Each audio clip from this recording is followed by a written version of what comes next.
Amin. Salatu wassalamu ala Rasulillah wa ala alihi wa ashabihi wa man tabi'ahum bi ihsan ila yaumil amma ba'd. Baik, alhamdulillah, ini pertemuan ketiga di dalam kajian kitab Al-Aqidatul Wasithiyah karya Syekhul Islam Ibnu Taimiyah rahimahullahu taala. Kita di pertemuan ketiga ini masih lanjut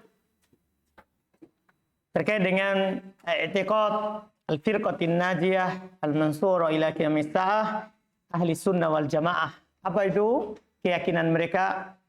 Kata beliau rahimallahu taala, wa huwal imanu billah. Keyakinan dari Al-Firqatun Najiyah Al-Mansurah ila qiyamis sa'ah Ahli Sunnah wal Jamaah adalah beriman kepada Allah. Iman artinya tasdik, membenarkan. Itu arti iman. Menurut bahasa, membenarkan. Adapun menurut istilah, iman menurut bahasa tadi pembenaran, itu ada dalam Al-Quran. Seperti perkataannya saudara-saudara Nabi Yusuf kepada Yakub alaihissalatu wassalam. Mereka bilang, wa ma anta bimu'minin lana. Kamu tidak akan beriman kepada kami. Apa maksudnya ini? Secara bahasa. Kamu tidak akan membenarkan kami. Kamu tidak akan membenarkan kami. Ini secara bahasa. Adapun secara istilah, iman adalah qaul wa amal wa i'tiqad. Ini pendeknya. Iman itu adalah ucapan dan amalan serta keyakinan. Itu kalau kita urai, qaulun bil lisan, amalun bil jawarih, wa i'tiqad bil aljanan. Itu maksudnya. Berucap dengan lisan, mengamalkan dengan anggota badan, dan berkeyakinan dengan hati. Itulah keimanan. Saya ulangi, iman, qaulun wa amalun wa'tiqadun. Iman adalah ucapan, amalan, dan keyakinan. Itu namanya iman. Ini ta'rif pendek sekali. Dan perlu antum ketahui bahwa iman adalah qaulun wa amalun wa'tiqad. Qaulun bil lisan wa amalun bil jawarih wa'tiqad bil jinan. Meyakini dengan hati. Ini adalah disebutkan oleh para ulama sepakat di atasnya bahwa amalan masuk dalam keimanan. Tidak ada menyelisihinya kecuali setelah generasi terbaik. Itu pun setelah masanya Imam 4 jauh. Muncul orang-orang yang mengeluarkan amalan dari keimanan. Sebelumnya disepakati. Antum tahu siapa yang menukil kesepakatan? Di antaranya Imam Syafi'i. Orang-orang yang mengeluarkan amalan dari keimanan, itu kan orang-orang murji'ah. Bahkan mengaku kadang ada murji'ah al-fuqaha. Yang mereka itu adalah madhabnya Syafi'i, tapi secara fikih. Secara tarif iman tidak ikut. Mereka keluarkan amalan dari apa? Dari keimanan. Padahal Imam Syafi'i rahimahullah menukil kesepakatan sahabat dan tabi'in dan orang-orang setelah mereka.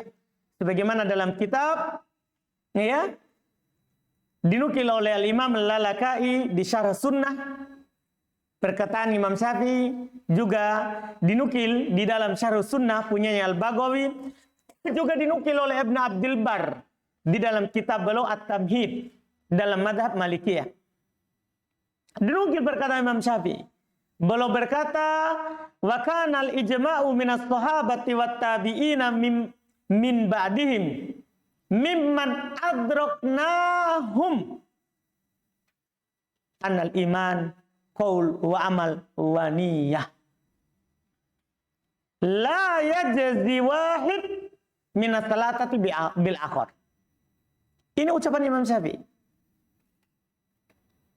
Kata beliau menukil kesepakatan. Kata Imam Syafi'i adalah ijma', kesepakatan dari para sahabat tabi'in setelah mereka, dari orang-orang yang kami jumpai. Jadi semua yang dia jumpai pasti berkata iman itu adalah apa? Yang belum katakan sebentar. Bahwa iman adalah qaul wa amal wa niyah. Ucapan, amalan, dan keyakinan. Dia maksudnya keyakinan. Antum bisa paham ini? Ini dinukil kesepakatan. Paham kan? Tiba-tiba ada orang yang mengatakan, apalagi di masa sekarang ini, orang gencar di internet, mengaku madhabnya Syafi'i, ya, yang mengatakan yang benar adalah Abul Hasan Al-Asy'ari, ya. Demikian pula yang lain dari orang-orang yang, ya, kalangan Murji'ah yang mengeluarkan amalan dari keimanan, sehingga mereka bermudahan dalam masalah banyak amalan. Paham kan? Antum tahu kenapa orang bermudahan dari pelaku bid'ah tidak membantahnya? Karena dia akan menganggap bahwa orang yang melakukan bid'ah yang penting bukan bid'ah keyakinan masih ahli sunnah. Antum paham gak ini? Banyak orang menjelaskan seperti itu. Yang mengatakan bahwa pelaku maulid, pelaku zikir berjamaah setelah sholat, pelaku perayaan bid'ah itu masih ahli sunnah. Kenapa? Karena itu bid'ah amalan. Jadi akhirnya bermudahan gara-gara masalah keimanan. Mereka keluarkan amalan dari apa? Iman. Pertama, kalaupun itu benar, pertama kita katakan menyelisih kesepakatan. Yang menyelisih kesepakatan itu salah. Sudah pasti. Karena umat Islam tidak akan pernah bersepakat di atas kesesatan. Ini bukan masalah ringan. Kadang sebagian orang mengatakan, kan perselisihan. Yang berselisih siapa? Kan? Ini yang berselisih orang belakangan. Yang mengambil pemikiran siapa? Murji'ah. Yang mengeluarkan amalan dari mana? Dari keimanan. Ini sahabat bersepakat. Yang menukilnya siapa? Ada tadi Imam Syafi'i rahimahullah. Beliau katakan, wa kanal ijma'u minas sahabah, adalah sepakat dari sahabat, wat tabi'ina min ba'dihim, dan orang-orang mengikuti setelah mereka, mimman adraknahum, dari orang-orang yang kami jumpai. Ini Imam Syafi'i ini. Guru-gurunya semuanya mengatakan annal imana, bahwasanya yang namanya iman itu qaulun wa amalun wa niyah. Ucapan, amalan, dan niat. Keyakinan. Anda bisa paham ini? Iya. Artinya orang yang mengeluarkan amalan dari keimanan, ini perkara besar. Menyelisih kesepakatan sahabat. Itu menunjukkan dia sesat. Paham gini? Contoh yang biasa orang sebutkan sekarang dari para pembela. Kenapa Lajnah Daimah membantah kitab orang-orang yang dibela di negeri kita ini? Nah, karena masalah keimanan dia salah. Masalah Lajnah Daimah turun tangan. Sekarang malah pengikutnya bilang, bisa saja Lajnah Daimah salah. Wah, ini kan yang ribut orang di Facebook. Yang Syekhul Islam di dunia Facebook. Nah, ini tidak begitu. Memang ini pokok masalah. Cuman kalau kita jelaskan di awam, sulit. Ini masalah keyakinan. Masalah arif iman dari dasar sudah salah. Dari dasar sudah salah. Tapi namanya orang awam, ya percuma. Kita mau jelaskan. Karena tidak paham. Dari dasar. Gara-gara ini banyak kemudahan, banyak bermudahan dalam masalah lain. Muncullah orang-orang mengatakan kami pertengahan. Pertengahan artinya terserah kamu mau beramal apa, yang penting keyakinan tak sama. Itu kan Murji'ah namanya begitu. Orang-orang mengaku kita pertengahan saja. Antum bisa paham ini? Itu ucapan bahaya itu. Kalau pertengahan menurut Al-Quran dan Sunnah betul. Adapun pertengahan maksudnya biar media pelaku bid'ah. Biar dia beda dalam masalah ini. Ini kan pandangan. Ini bahaya. Mengeluarkan amalan dari apa? Iman. Dari iman. Dan menyelisih sahabat. Menyelisih kesepakatan itu sesat. Itu adalah kesesatan. Kita tidak sejalan dengan orang-orang yang menyelisihi sahabat. Ia menyelisihi sahabat. Ini terkait dengan iman. Ada perkataan Syekh Fauzan terakhir, kadang beliau bilang, ada yang bilang, mereka masukkan sekarang amalan termasuk dari keimanan. Mereka sekarang, orang-orang murji'ah sekarang ini, mereka masukkan sekarang amalan masuk dari keimanan. Mereka masukkan, tapi setelah itu mereka bermain-main, itu hanya sekedar kalau mereka tidak kuat. Kalau mereka tidak kuat, supaya mirip dengan ahli sunnah, yang sebenarnya, akhirnya mereka bilang begitu. Tapi di tempat lain yang mereka kuat, pasti tidak bilang. Karena itu sudah asal keyakinannya. Karena itu sudah asal keyakinannya. Anda paham kan? Ini, iya. Dan sudah dimaklumi bagi orang yang belajar usul, di usul fikih, itu tidak boleh memunculkan pendapat baru kalau sudah disepakati. Karena kalau ada pendapat baru, berarti itu sesat. Yang dulu. Begitu yang dulu itu apa? Sesat. Berarti kita katakan sahabat sesat. Karena mereka sepakat di atas hal yang tidak benar. Anda paham kan? Ini terkait dengan hal tersebut. Ini makna iman. Adapun berikutnya, al-imanu billah. Beriman kepada Allah. Kita beriman kepada Allah. Maksudnya beriman kepada Allah adalah menetapkan bahwa Allah itu ada. Dia bersifat dengan sifat-sifat mulia. Tidak ada aibnya, tidak ada cacatnya, tidak serupa dengan makhluk. Dan dialah yang berhak disembah. Itu namanya kita percaya akan adanya Allah Subhanahu wa taala dan beriman kepada Allah. Beriman kepada Allah Subhanahu wa taala. Wa malaikatihi dan para malaikatnya. Ini mudah juga. Itu kita percaya dan kita benarkan bahwa malaikat itu ada. Mereka adalah makhluk-makhluk Allah Subhanahu wa taala yang mulia. Tidak pernah bermaksiat kepada Allah Subhanahu wa taala. Ya, tidak seperti yang di film-film. Ada malaikat yang maksiat kemudian diturunkan ke bumi. Sudah filmnya salah, dia perempuan lagi, malaikat perempuan, itu keyakinan kaum musyrikin. Kan kaum musyrikin meyakini perempuan itu, malaikat adalah perempuan, anak perempuan Allah. Iya, anak perempuan Allah. Tidak, itu semua adalah tidak benar. Allah Subhanahu wa taala telah membantahnya di dalam Al-Qur'an. Wa qalu takhadar rahman walada. Mereka bilang Allah punya anak, malaikat. Kalau orang Yahudi mengatakan Uzair anak Allah. Orang Nasoro bilang Isa anaknya Allah. Ya, kalau orang musyrikin bilang malaikat anak perempuannya Allah. Allah katakan wa qalu takhadar rahman walada. Mereka bilang Ar-Rahman punya anak.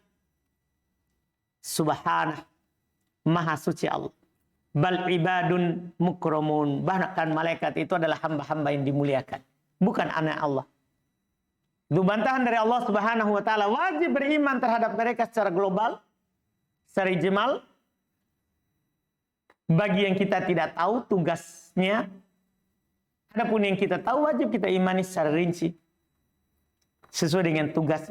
Bahwa ada malaikat yang bertugas, ya, yang diwakilkan untuk menjaga anak Adam. Ada yang bertugas bertanya kepada di alam kubur. Ada yang bertugas untuk menurunkan hujan. Ada yang bertugas, ya, untuk mengarahkan awan-awan. Ya, ada yang bertugas menyebarkan, ya, benih-benih tanaman. Itu kita imani secara rinci yang disebutkan tugasnya. Yang tidak disebutkan tugasnya, kita beriman secara umum. Karena tidak ada yang tahu jumlah dari malaikat Allah Subhanahu wa taala kecuali Allah sendiri. Kata Allah dalam Al-Qur'an, "Wa ma ya'lamu junuda rabbika illahu." Tidak ada mengetahui jumlah pasukan Rabbmu, yaitu malaikat, kecuali Dia Allah Subhanahu wa taala. Kita yang wajib bagi kita adalah beriman terhadapnya. Beriman terhadapnya. Kemudian berikutnya wa kutubihi, dan kitab-kitabnya. Beriman kepada kitabnya maksudnya kita benarkan bahasanya itu adalah kalamullah. Al-Quran itu Allah Subhanahu wa Ta'ala berbicara dengannya. Demikian pula kitab-kitab yang diturunkan sebelum Al-Quran, Allah berbicara dengannya. Itu adalah hak dari Allah. Itu adalah cahaya dan petunjuk dari Allah Subhanahu wa Ta'ala. Wajib kita imani yang disebutkan namanya kepada kita. Paham kan? Seperti Taurat, Injil, Zabur, Quran. Kita wajib imani yang disebutkan namanya. Ya, dan yang tidak kita tahu namanya yang diturunkan kepada para nabi dan para rasulullah juga wajib kita imani semuanya. Iya, yang tidak ada yang mengetahui jumlahnya tentunya juga kecuali Allah Subhanahu wa Ta'ala. Iya, kecuali Allah Subhanahu wa Ta'ala. Wa rusuli, dan beriman kepada para rasulnya. Sama ini, apakah Rasul yang dikisahkan kepada kita imani secara khusus, atau Rasul yang tidak dikisahkan kepada kita juga, kita imani juga. Rasul yang tidak disebutkan dan tidak dikisahkan kepada kita. Karena di antara Rasul, ada yang dikisahkan kepada kita, di antara Rasul, ada yang tidak dikisahkan kepada kita. Allah Subhanahu wa Ta'ala katakan dalam Al-Quran, wa rusulan qad qasasnahum alaik min qabl wa rusulan lam naqsushum alaik. Ada dari para rasul yang kami telah kisahkan kepada kamu sebelumnya, dan ada daripada rasul yang kami tidak kisahkan kepada kamu dari mereka. Kita harus beriman terhadap rasul-rasul Allah Subhanahu wa Ta'ala wal ba'tsi ba'dal maut. Yaitu kita juga harus beriman akan adanya hari kebangkitan setelah kematian. Wajib kita imani akan adanya hari akhirat. Kita semua akan dibangkitkan setelah kita nanti dikuburkan, meninggal, dikuburkan, nanti kita akan dibangkitkan kembali. Dalil-dalil terkait dengan masalah ini itu tentunya sangat banyak. Sangat banyak. Di dalam Al-Quran ataupun di dalam hadits Nabi Sallallahu Alaihi Wasallam akan adanya hari kebangkitan setelah kematian. Wal imanu bil qadri khairihi wa syarrihi. Juga beriman terhadap takdir baik dan buruknya. Wa minal iman, selesai ya, beriman terhadap takdir baik dan takdir buruknya. Ini juga ya akan datang juga sebagian nanti pembahasannya diulangi. Ini juga harus kita imani terkait dengan takdir. Terkait dengan takdir. Kemudian beliau lebih jauh lagi berkata, wa minal imani billah. Sekarang datang rinciannya. Tadi disebutkan secara umum dulu. Nah, kitab ini akan menjelaskan satu-satu yang tadi itu. Iman kepada Allah, iman kepada kitab, malaikat, kitab, rasul, takdir baik dan takdir buruk. Akan diuraikan. Setelah itu beliau rinci. Wa minal imani billah. Termasuk beriman kepada Allah. Ini sudah masuk pembahasan akidah. Secara khusus. Al-imanu bima wasofa bihi nafsah. Yaitu kita beriman terhadap apa yang Allah Subhanahu wa Ta'ala sifati dirinya bihi dengannya. Kalau Allah sifati dirinya dengan sebuah sifat, maka kita harus percaya apa yang Allah sifati itu, bahwasannya dia bersifat dengannya. Tentunya beliau akan singgung nanti, tanpa menyerupakan, tanpa menolak. Akan beliau katakan nanti. Wa wasofa bihi rasuluhu Muhammadun sallallahu alaihi wasallam. Dan beriman terhadap apa yang disifati oleh Rasulnya Muhammad sallallahu alaihi wasallam. Dua pernyataan ini termasuk keimanan kepada Allah. Kita beriman kepada apa yang disebutkan oleh Allah dan apa yang disebutkan oleh nabinya. Ini menunjukkan bahwa sifat-sifat Allah Subhanahu wa Ta'ala itu ditetapkan dengan dalil sam'i. Tahu dalil sam'i? Maksudnya Al-Quran dan Sunnah. Tidak ditetapkan dengan akli. Dengan dalil apa? Akli. Sifat Allah Subhanahu wa taala tidak bisa kita tetapkan, oh ini menurut secara akal bagus. Ini secara akal tidak bagus untuk Allah. Tidak. Sifat Allah Subhanahu wa taala ditetapkan dengan dalil syar'i saja. Karena kaidahnya bahwa Allah Subhanahu wa taala terkait dengan sifat-sifatnya asmaullahi wa sifatihi tauqifiyah. Nama-nama Allah Subhanahu wa taala dan sifatnya itu tauqifiyah. Tahu tauqifiyah? Kita berhenti di atas dalil. Tidak boleh kita katakan ini nama Allah, ini sifat Allah kalau tidak ada dalilnya. Kalau tidak ada apa? Dalilnya. Jelas ini? Tidak boleh ditetapkan dengan akal manusia. Tidak boleh. Tidak boleh. Iya. Kata Imam Ahmad rahimahullahu ta'ala, la yusafullahu illa bima wasafa bihi nafsahu aw wasafahu bihi rasuluhu. La yutajawazul Qur'an wal hadith. Ini kata Imam Ahmad rahimahullah. Iya, ini kata Imam Ahmad rahimahullah. Allah Subhanahu wa taala tidak disifati kecuali apa yang Allah sifati dirinya dengannya, atau apa yang Rasulnya sifati Allah dengannya. La yutajawazul Quran, tidak boleh Al-Quran dilewati. Wal hadis, tidak boleh hadis dilewati. Ini semakna dengan ucapan Imam Syafi'i yang disebutkan di Lum'atul I'tiqad. Siapa masih ingat? Ucapan Imam Syafi'i. Ini ucapan Imam Ahmad. Kalau Imam Ahmad bilang, la yusafullahu illa bima wasafa bihi nafsahu aw wasafahu bihi rasuluhu wala yutajawazul Qur'anu wal hadits. Allah tidak disifati kecuali dengan yang Allah sifati dirinya dengannya, atau Rasulnya mensifati Allah dengan sifat itu. Tidak boleh melewati Al-Quran dan hadis. Ada perkataan yang kita sebutkan, disebut oleh Ibnu Qudamah di Lum'atul I'tiqad. Siapa yang masih ingat?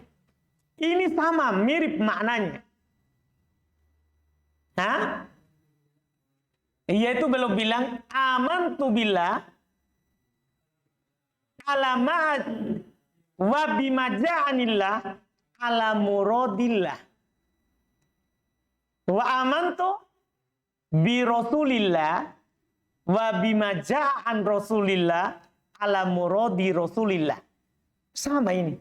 Ujung-ujungnya sama. Kata Imam Syafi'i, saya beriman kepada Allah dan apa yang datang dari Allah sesuai dengan keinginan Allah. Iya kan? Berarti kan kita, maksudnya Imam Ahmad bilang, kita tidak boleh sifati Allah kecuali dengan yang Allah sifati. Antum bisa pahamin? Paham kan? Apa yang datang dari Allah, kita harus beriman sesuai dengan keinginan Allah. Begitu. Ya kan? Kemudian belum melanjutkan. Wa amantu bi rasulillah, saya beriman terhadap Rasul utusan Allah. Wa bimaja'an rasulillah, dan apa yang datang dari Rasulullah ala muradi rasulillah, sesuai dengan yang diinginkan oleh Rasulullah. Paham gak ini? Makanya Imam Ahmad bilang, tidak boleh melewati Al-Quran dan hadis terkait dengan nama dan sifat Allah Subhanahu wa taala. Tidak boleh. Banyak orang salah karena mereka melewati Al-Quran dan Sunnah. Di antaranya adalah Tuhan yang disembah oleh orang-orang ahli kalam yang membesarkan dua istilah hakikat dan majaz, yang kata Ibnu Qayyim rahimallahu taala baru kasih judul kasr, ya, membantah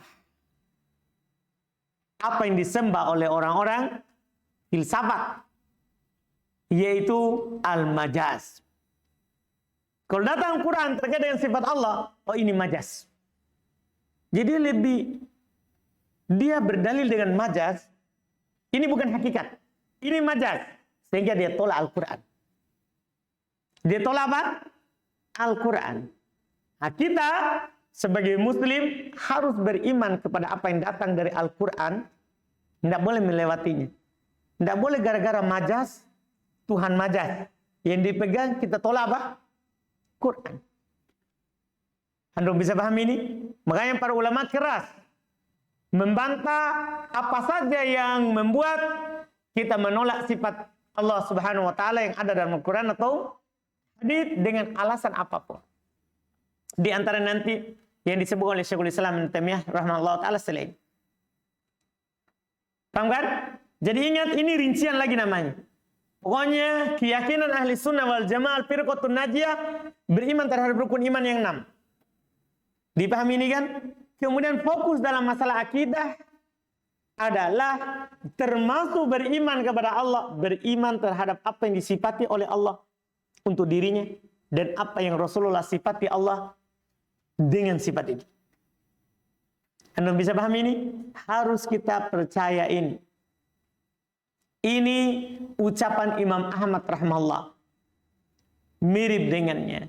Demikian pula Ibnu Qayyim sendiri menyebutkan juga hal yang sama. Beliau katakan ma yutlaqu alaihi fi babil asma'i was sifati tauqifi.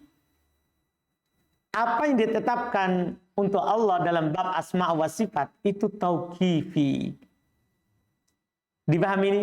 Harus ada dalilnya. Quran ataupun apa? Hadits. Quran ataupun hadits. Iya. Kemudian beliau katakan berikutnya min ghairi tahrifin. Min ghairi tahrifin. Tanpa ditahrif. Tanpa ditahrif. Tahrif artinya ya at-taghyir, merubah. Dan dia ada dua. Ada at-tahrif lil alfat dan ada tahrif lil ma'ani. Hati-hati. Orang dikatakan tahrif itu bisa tahrif untuk lafaz, dia palingkan lafaznya, dia ubah lafaznya. Dan ada tahrif ma'ani, lafaznya dia tetapkan, tapi maknanya apa?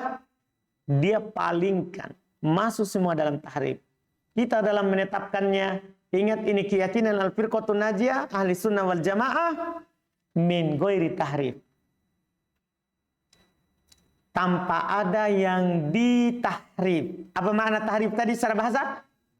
At-taghyir wa imalatu syai'an wajhi, atau memalingkan sesuatu dari selain wajahnya, arahnya. Itu namanya tahrif. Dia terbagi dua. Tahrif secara bahasa, tahrif secara lafaz, dan ada tahrif secara makna. Contoh misalnya tahrif secara lafaz. Allah Subhanahu wa taala berfirman, Ar-Rahman 'alal arsy istawa. Ar-Rahman 'alal arsy istawa. Begitu lafaznya. Istawa. Datang orang, mereka bilang istawa maksudnya istaula. Dia ganti lafaz istawa menjadi apa? Istaula. Anda bisa paham ini? Ini namanya tahrif lafaznya. Dipahami ini? Atau ada bentuk lain juga seperti yang dikatakan, diriwayatkan oleh bahwa orang-orang Jahmiyah juga mentahrif ayat wa kallamallahu Musa takliman. Kallamallahu dhamma. Dia tahrif lafaznya menjadi fathah. Wa kallamallaha. Musa. Taklima. Tahrif apa ini? Lafaz. Karena lafaz Al-Quran dia ubah. Ini jenis pertama. Ini parah. Karena mengubah Al-Quran bahaya sekali. Iya. Hal yang seperti ini makanya kita tidak heran kalau para ulama berpendapat menjelaskan bahwa orang yang seperti ini kafir. Karena dia menolak merubah lafaz Quran. Merubah satu huruf, satu harokat Quran, tidak boleh. Menolak satu huruf dari Quran, kafir. Karena itu menolak kalamullah. Ini bahaya ini. Bahaya ini. Iya. Ini jenis pertama. Jenis kedua ada namanya tahrif secara makna. Jadi lafaznya tetap, tapi maknanya dia ubah. Maknanya dia ubah. Iya. Contoh masih ayat tadi. Wa kallamallahu Musa taklima. Bacaannya masih tetap, tapi makna kallama dia tidak maknakan kallama berbicara, tapi bermakna jarroha. Karena juga kalim bermakna luka, melukai. Jadi kalau kalim itu luka, kalau kallama melukai dia, maknanya jarroha. Jadi mereka artikan kallamallahu Musa taklima, diubah maknanya. Maksudnya Allah Subhanahu wa taala mencakar Musa dengan jari-jarinya. Taklima tajrihan. Jadi maknanya begitu. Jarrahallahu Musa tajrihan. Kallamallahu Musa takliman. Dipahami ini? Jelas kan? Ini dia palingkan maknanya. Ini juga hukumnya dianggap kafir oleh para ulama. Dipahami ini kan? Karena dia palingkan makna ayat tidak sesuai dengan keinginan Allah. Yang Allah inginkan tadi apa? Allah berbicara, tapi dia artikan di mana? Allah melukai. Iya? Nabi Musa. Tapi mereka bilang dengan luka hikmah. Dari luka itu dia diberikan Taurat. Paham kan? Tapi namanya pemikiran sesat. Intinya kan dia sebenarnya punya niat baik. Karena kalau kita mengatakan Allah berbicara berarti sama dengan bicaranya makhluk. Itu sebenarnya penyakitnya. Dia mau mensucikan Allah dari penyerupaan, akhirnya dia tolak ayat-ayat Al-Quran. Niat baik dia kasihan. Tapi niat baiknya ini kan tidak bisa dianggap baik kalau tidak sesuai dengan Quran dan Sunnah. Iya, harus sesuai. Ini dia bilang. Ini sama dengan ini dua tadi itu dijelaskan oleh Ibnul Qayyim rahimallahu taala. Kata Ibnul Qayyim rahimallahu taala di kitab Mukhtasar As-Sawa'iq Al-Mursalah, wa tahrif nau'an. Tahrif itu ada dua. Ada tahriful lafzi wa tahriful makna. Ada tahrif lafadznya, ada tahrif maknanya. Dan Ibnul Qayyim jelaskan, fa tahriful lafzi, tahrif lafaz maksudnya al-udul an jihatihi ila ghairihi. Berpaling dari arah lafaz itu ke yang lain. Gimana bentuknya? Imma bi ziyadatin au nuqsan wa imma bi taghyiri harakati i'rabiyatin au ghair i'rabiyatin. Atau dia ubah harokatnya, apakah harokat i'rabnya atau harokat selain i'rabnya. Anda paham? Harokat i'rab maksudnya dia ubah harokat akhirnya atau selain harokat akhir. Paham? Itu namanya perubahan secara apa? Lafaz. Wa amma tahriful makna, adapun tahrif secara makna, fahuwal udul bil makna an jihati wa haqiqatihi. Itu berpaling dari sebuah makna yang hakikatnya. Wa i'ta'ul lafdhi makna lafdhin akhar, dan memberikan lafaz itu makna lafaz yang lain. Makna lafaz yang lain seperti tadi itu. Kallama mereka berikan makna apa? Jarroha. Antum bisa paham ini? Ini namanya memalingkan apa? Maknanya. Memalingkan maknanya. Iya. Ini dalam beriman terhadap nama dan sifat Allah. Min ghairi tahrif. Kemudian beliau lanjutkan wala ta'atil, tanpa dita'atil. Apa artinya ta'atil? Ditolak. Secara bahasa al-iqla', pengosongan. Ya. Kalau dibilang baitun atil, ini rumah telah dita'atil. Maksudnya telah di apa? Telah kosong. Telah kosong. Adapun maknanya secara istilah, dia adalah jahadus sifat wa inkaru qiyami habidatihi subhanahu wa ta'ala. Menentang, menolak sifat-sifat Allah dan mengingkarinya kalau itu adalah merupakan sifat untuk zat Allah subhanahu wa ta'ala. Orang yang pertama sekali meyakini ini, sifat ta'atil ini adalah Al-Ja'ad ibn Dirham. Ya, yang pertama sekali. Tapi tidak disandarkan kepada dia, karena disebutkan ini adalah ciri orang Jahmiyah. Itu yang menyebarkannya. Yang pertama sekali yang melakukan ta'atil terhadap nama dan sifat Allah Subhanahu wa taala adalah Al-Ja'du ibn Dirham. Orang ini karena keyakinannya salah, fatal, keyakinannya kekafiran. Karena kalau kita menolak sifat nama, sifat-sifat Allah, berarti kita menolak banyak ayat Quran. Karena sangat banyak disebutkan sifat Allah dalam Al-Quran. Ini orang dibunuh oleh Khalid ibn Abdullah Al-Qasri setelah dia meminta bermusyawarah dengan ulama di masanya. Setelah dia meminta bermusyawarah dengan ulama di masanya bahwa orang ini dibunuh saja. Karena keyakinan ini adalah keyakinan kekafiran. Iya. Pendapat ini diambil oleh muridnya itu Ja'ad. Pendapat Ja'ad ini diambil oleh Al-Jahm bin Safwan. Inilah yang menyebarkannya. Yang disebutkan dengan ini adalah pendapat apa? Jahmiyah. Paham kan? Diambil oleh Al-Jahm ibn Safwan At-Tirmidzi. Sama asalnya dengan Imam At-Tirmidzi. Dia yang menyebarkannya. Makanya dibilang ini pendapatnya Jahmiyah. Karena dia yang menyebarkannya.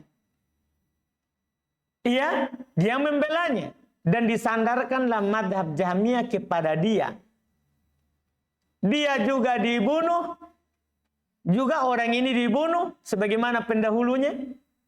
Oleh Salm ibn Ahwaz. Waktu itu dia pemimpin Khurasan.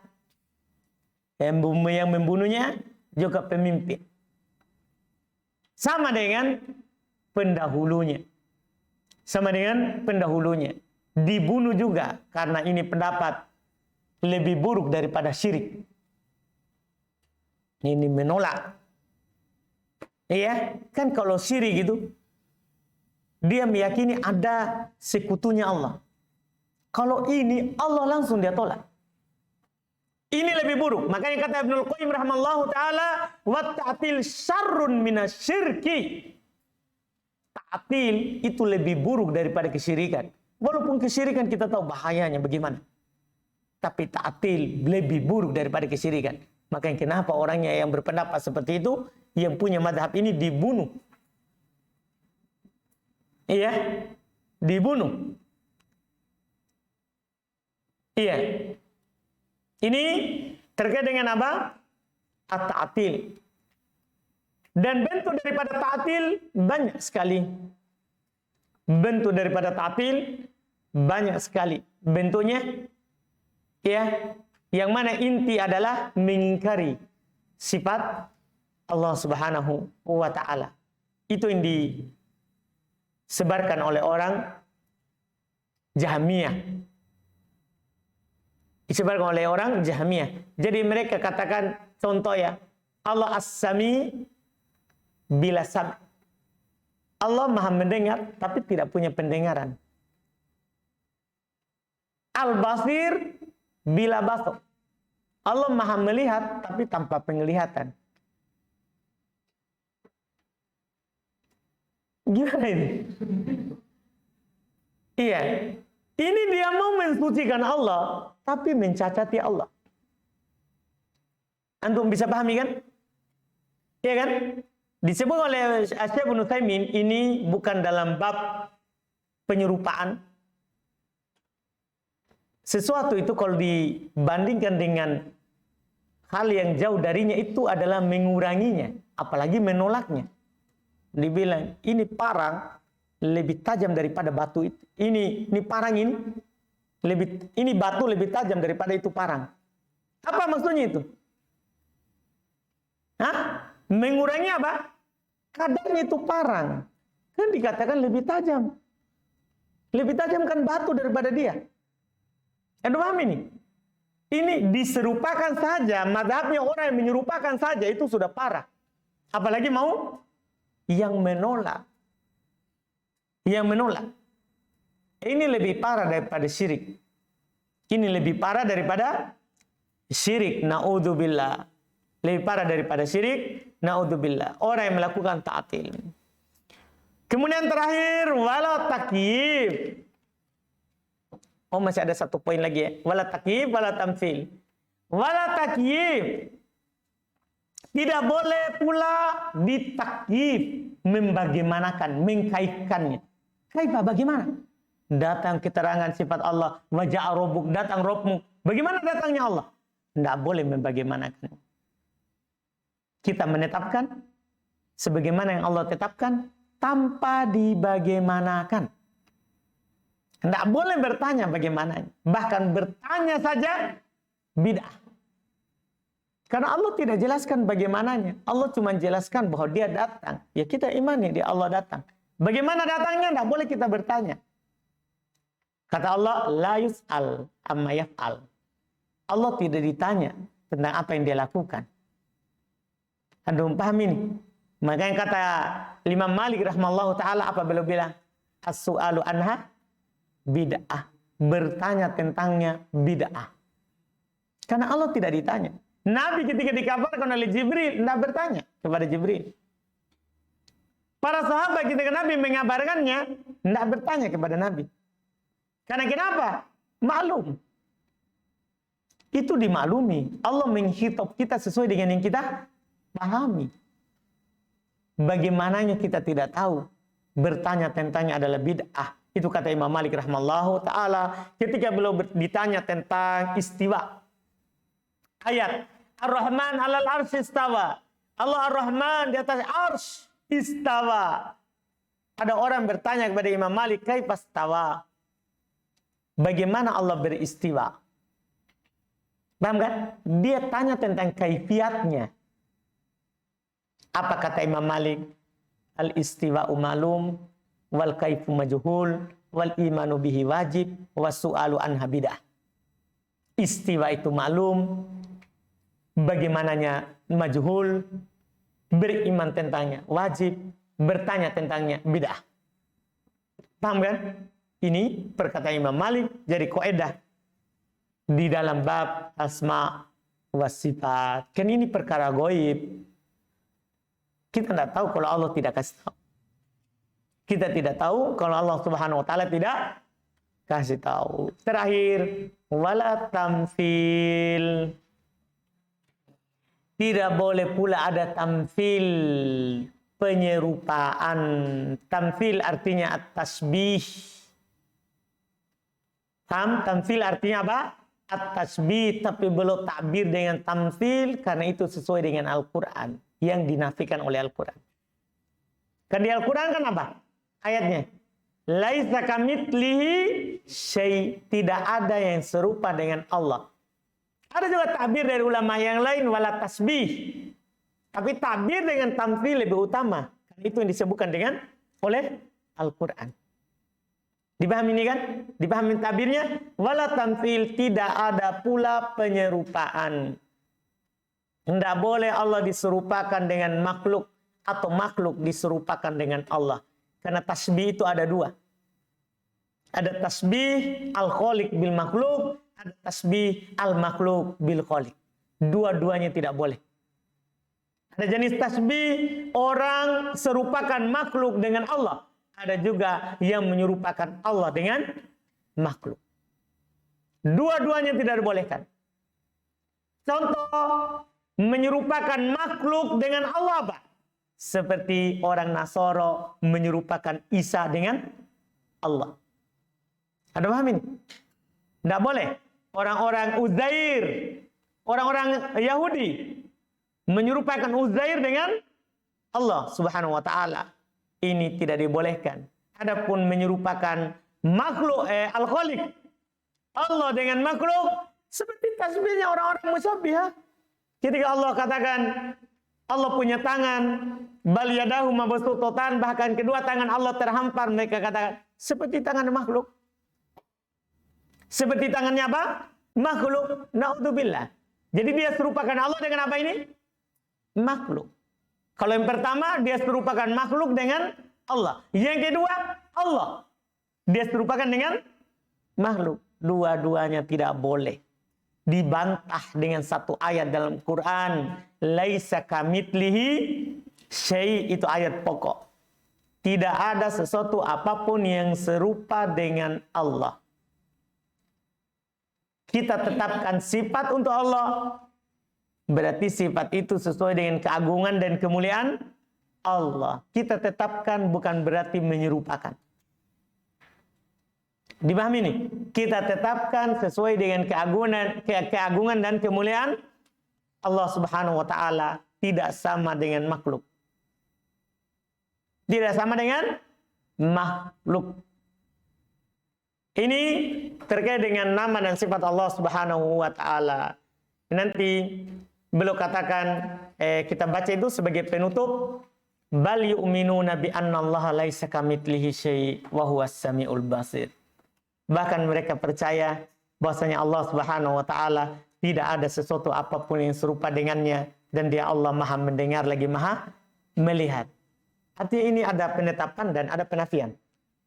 Allah tidak serupa dengan segala sesuatu.